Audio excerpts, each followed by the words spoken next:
कि माई बाप घर के भार हो गई,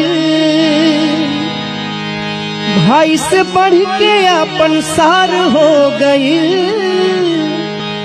माई बाप घर के भार हो गई, भाई से बढ़ के अपन सार हो गई।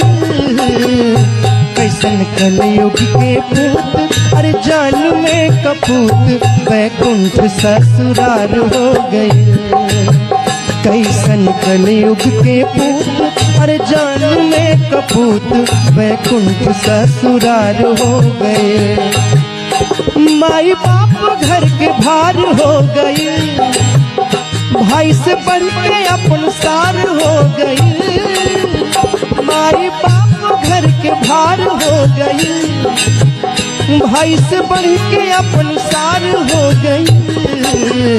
कैसन कलयुग के पूत, अरे जान में कपूत, वैकुंठ ससुराल हो गए।